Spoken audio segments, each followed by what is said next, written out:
Você já parou para pensar como você lida com as dificuldades? Como reage diante das mudanças? Como se comporta diante dos problemas?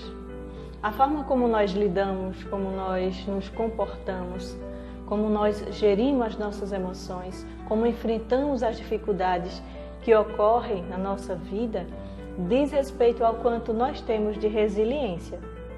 Resiliência é um termo que veio da física e significa a capacidade que um material tem de, após passar por um processo que o force, retornar ao seu estado anterior.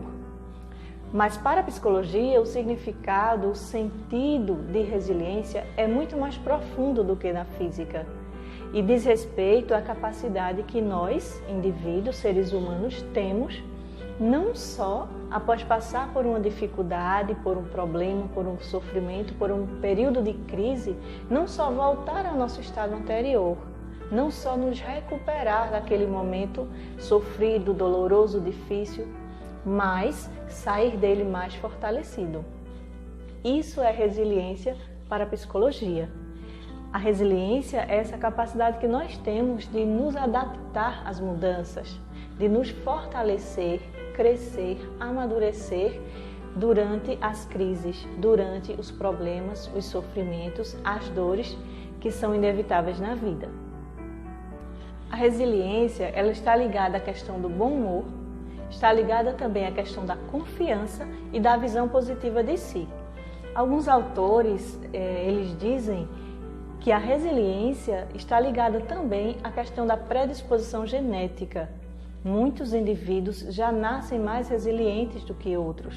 Está ligada também à questão ambiental, aos eventos estressantes que tivemos no decorrer da nossa vida, sobretudo na infância. Isso também vai influenciar para que sejamos ou não mais resilientes. E está ligada também à nossa própria questão hormonal. Porém, alguns autores dizem que a resiliência ela pode ser adquirida, ela pode ser aprendida. Aqueles indivíduos que nascem com menos resiliência podem aprender, podem desenvolver também essa capacidade. Por isso, eu vou trazer aqui alguns pontos, algumas orientações bem simples, bem básicas, que podem nos ajudar a sermos pessoas mais resilientes. Sabemos o quanto é importante, o quanto é necessário sermos indivíduos resilientes para enfrentar o nosso dia a dia e as adversidades que sempre chegam. Então, o que fazer para ser uma pessoa mais resiliente? Uma das dicas bastante importante e interessante é desenvolver boas relações. Por exemplo, amizades. Buscar apoio, ter pessoas em quem possamos nos apoiar. Uma outra dica bastante interessante é olhar para os acontecimentos de forma flexível, aceitando a realidade. Outra ainda é enfrentar de forma direta as situações sem fugir e nem evitá-las. Mudar os pensamentos, de pensamentos negativos para pensamentos positivos. Aprender com os erros e fracassos, pois quem de nós não vai errar ou fracassar em algum momento na vida? Então devemos tirar sempre uma lição dos erros e dos fracassos. E também sair da nossa zona de conforto. A zona de conforto não é uma coisa ruim, não é ruim, mas é algo ao qual nós estamos acostumados, habituados, estamos confortáveis ali. Então, para desenvolver, adquirir mais resiliência, nós precisamos aproveitar as oportunidades de fazer coisas novas, de tentar situações novas e sair da nossa zona de conforto. E como nós podemos fazer um link entre resiliência e sentido da vida? Como nós ouvimos, resiliência trata sobre o crescimento na dor. E esta é exatamente a proposta de Viktor Frankl na logoterapia, na sua teoria sobre o sentido da vida. Ele vai dizer que de uma situação de morte e sofrimento, nós podemos tirar vida, alegria e crescimento. E Viktor Frankl vai trazer algo bastante interessante em sua teoria, a qual ele chama de tríade trágica. O que seria para Viktor Frankl a tríade trágica?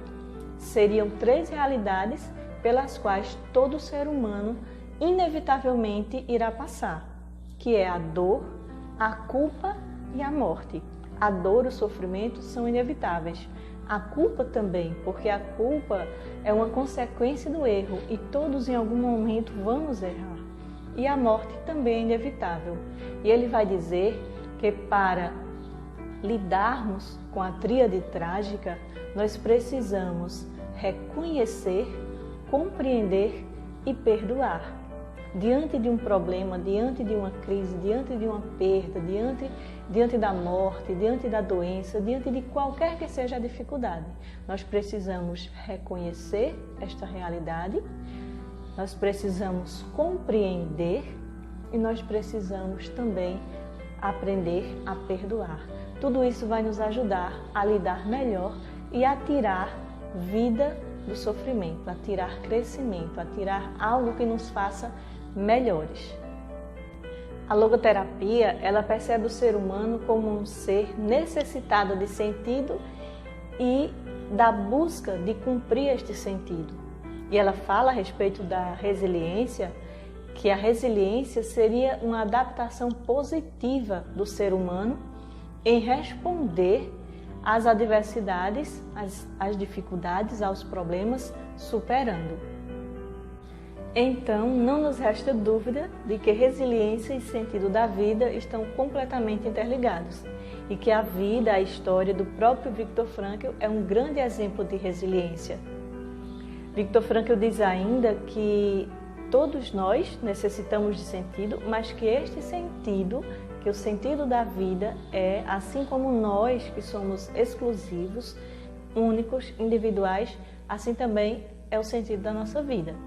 Único e exclusivo. E só cada um de nós, cada ser humano, cada indivíduo pode encontrar sentido em sua vida.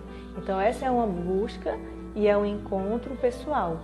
Toda vida tem sentido, independente de sofrimento ou não. Nós precisamos buscar, descobrir e encontrar em cada fase, em cada momento da vida, o seu sentido. Mas o sentido está ali. O sofrimento não afasta o sentido da vida. Toda vida, em qualquer fase, em qualquer momento, ela tem sentido. E para finalizar este vídeo, eu vou trazer mais uma história de Viktor Frankl nos campos de concentração, uma história de resiliência, um exemplo grandiosíssimo de resiliência vivido por ele. Existia nos campos de concentração a expressão ir para o fio. O que era ir para o fio? Era a forma que muitos prisioneiros usavam para cometer suicídio, se jogando nos fios de alta tensão. Eram cercas de arame farpado que eram exatamente colocadas para que os prisioneiros não fugissem. Mas muitos, diante da dor, diante do sofrimento, quando se tornava insuportável, aqueles que não suportavam e tiravam as suas vidas dessa forma, indo para o fio, se jogando nas redes de alta tensão. E Viktor Frankl conta em sua história que ele viu, presenciou muitos colegas prisioneiros serem mortos dessa forma, cometerem suicídio, e ele, como uma pessoa resiliente, como uma pessoa determinada a viver, ele fez uma promessa a si mesmo. Ele uniu as suas próprias mãos, segurou as suas próprias mãos e prometeu para si mesmo que jamais iria para o fio. E, como nós sabemos, Viktor Frankl sobreviveu aos 4 campos de concentração por onde ele passou e ele não foi para o fio, porque, como ele mesmo diz em seus escritos, a opção pela vida é sempre a melhor opção. Obrigada por assistir o vídeo, pense nisso, fica com Deus e até o nosso próximo vídeo.